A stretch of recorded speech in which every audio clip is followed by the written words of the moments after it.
Welcome back for some more Quality Cat. I'm Courtney. I'm Elena. And today we're continuing our discussion about stereotypical questions that the queer community often receives. Yeah, this is part 2, since part 1 got way too long. Way too long.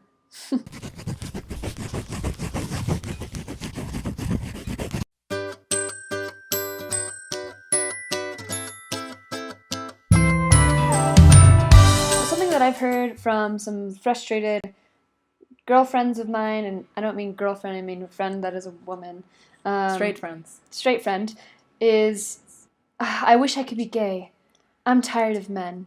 I am inclined, and oftentimes I laugh when people say that, but that's actually quite offensive, because today it is not a cool choice, I feel, to be gay. Like, if this was a choice, I probably wouldn't choose it. I would love nothing more than to have a sense of normalcy in my romantic life. I feel like that's a bad way to say it. I feel normal, but I would love to have that external validation from society saying that I am quote-unquote normal. When people are like asking about if people like choose to be gay, like nobody would choose a life at adversity. Nobody is going to choose to like not always feel comfortable walking down the street holding their partner's hand. Nobody chooses to get like judgment and hate. And yeah, it would be much easier to be straight and to be with a man and not ever have to worry about those things. So I don't think that's a bad way to put it. I understand 100% too. I'm sure enough in myself that I am normal. I'm a normal human being. And just because there are certain groups and factions of society that consider who I am to be unnormal or abnormal, that's the word, that doesn't completely define my self-worth or how I view myself. But nonetheless, the overarching thing within our society is still very much that you have a normal couple, which is a man and a woman, and the other. But to go back to the question at hand, for straight women who say that, dating a woman is not easier. Women are complicated. You know what? Any relationship is complicated. It's not easier. We don't understand each other more just because we both have vaginas and boobs. No, we're both still very different people. So is it easier? Fuck no. No, Is it harder? Probably not either. It's human relationships are not easy to navigate. Regardless of gender. I don't think I've ever been asked this, but I know it's an assumption. It's a big stereotype. It's a big stereotype, yeah. Do you hate men? Short answer, absolutely not. Long answer. I think that, what is the word? I think that toxic masculinity is a big problem. We see that especially in the States. We see it in the entirety of the world. Especially here. I think that that's why people can get that perception. And it's like, no, there's lots of really great men in the world. And the problem at large is, one, is like toxic masculinity is gross. And two, this men-centric thing. That if you don't want to be with a man, you must hate them. Again, there's a whole lot going on below these questions. This do you hate men question, it also stems out of the idea that all women who are queer tend to be feminists. And feminists are misunderstood as hating men, when really feminists, the agenda is to gain equality. And there's not a hatred there, it's a frustration with society. It has nothing to do with whether you have a dick or not. The short answer is no, we don't hate men. And if we hate a man, it's because he's a douchebag. Yeah, and gross. The next question is, do you feel pressured to fit into a masculine or feminine role?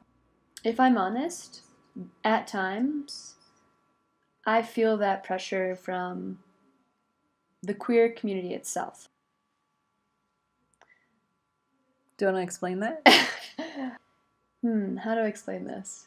Is it a product of the queer community? Is it a product of the queer community? What do you mean?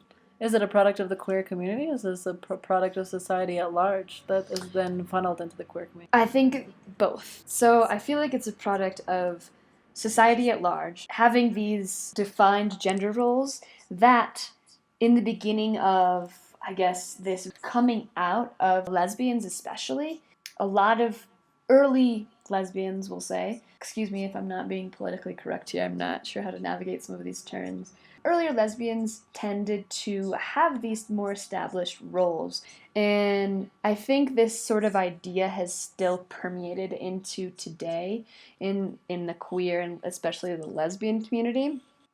As a woman dating a woman who has more masculine tendencies, especially with dressing and in some cases perspective and behavior, and who is also with a woman who is feminine outwardly, yes, I feel some sort of pressure that perhaps I should be more masculine expressing.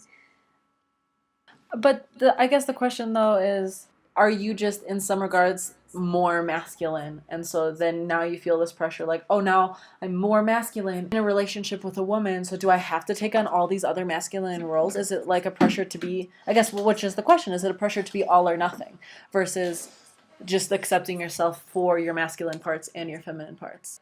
We went and got high tea together, and I wore a pantsuit and like a hat, and you wore like a beret and curled your hair and wear a dress, which was like very like opposite of how we would like typically dress. I feel like She liked bomb, by the way.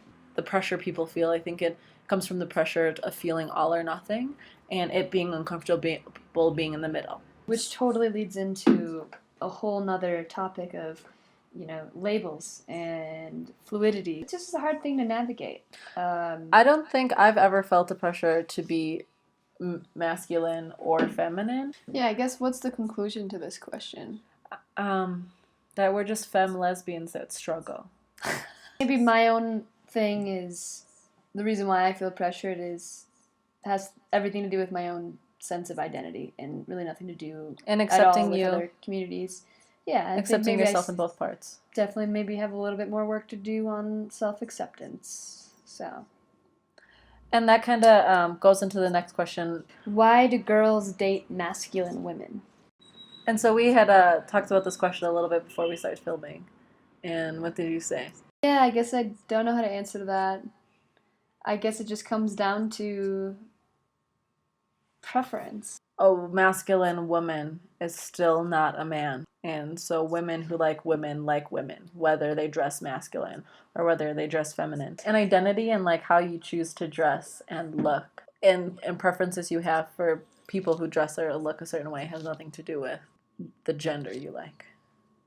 I feel like we really need to address this really grand stereotype about lesbians or queer folk. Queer women, Queer, specifically. oh yeah, queer women specifically. Is, are you all really obsessed with cats? Yes, without a doubt.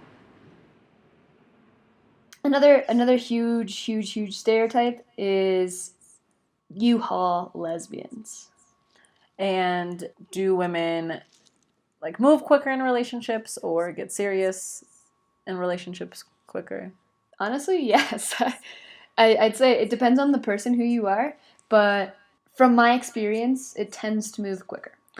I've dated men and women, and my relationships with women have always escalated to the next level far quicker than it has with men. And I don't know if that's just who I am or what, or I don't know. But is it true for everyone? No. I think that also plays into like societal gender expectations and kind of like what you're taught in some of those regards, and what women are taught and how women are taught to behave and how men are taught to behave. You don't think so? No, yeah. I was going to say that perhaps it has something to do with the fact that in society overall, women are taught to be a little bit more coy, a little bit more standoffish with men, not move so fast, never ever, God, ever have sex on the first date with a man. But those kind of rules fly out the window when you're with a woman. Did that answer the question? I think in summary, yes and no. It can happen for anyone. And last question here of the day is, what can we do to battle ignorance? Stuff like this, where we talk about things. I think it's equally important to understand that it's not your queer friend's responsibility to educate you. But again, if you're open to that and you're open to having open and honest discussion with your friends, especially when they don't understand things, asking questions in a respectful and curious way, and having, open dialogue. The best way to battle ignorance of any sort is dialogue and education and visibility. And in this case is going around and showing people who are different from you that your differences aren't alienating or scary. Acceptance comes easier when people realize that we're all just people, and it's really easy to be hateful and to be mean when you can make this other person seem like almost not a human anymore. There are going to be people who aren't, and that's just something we're going to have to deal with. And there's people who the only solution for acceptance for them is time. And I think we see that. I mean, we've been in fortunate situations with our family members, but there's plenty of people in the queer community whose family maybe wasn't accepting at first. People sometimes just need time. Yeah, I think that understanding is going to cause you ultimately to be more compassionate and not frustrated and reactive when you are confronted with ignorance. I think a good thing to equate it to is I've moved abroad a few times now, and even though I have experience with cultural adjustment and cultural shock, it still takes me lots of time to adjust to their differences. Difference is hard, change is hard, and it takes time to adjust. If you're trying to battle ignorance regarding loved ones and family members, keep in mind as well that perhaps their ignorance is stemming from fear, and fear for you and your well-being, because as we know, the state of things aren't going super well for people within the queer communities. And I think we want to get into that a little bit more in another video where we talk a little bit more about like our coming out stories and coming out in general. Yeah, just like the state of being queer in the world. We're planning maybe a monthly video kind of talking about LGBT issues, LGBT questions.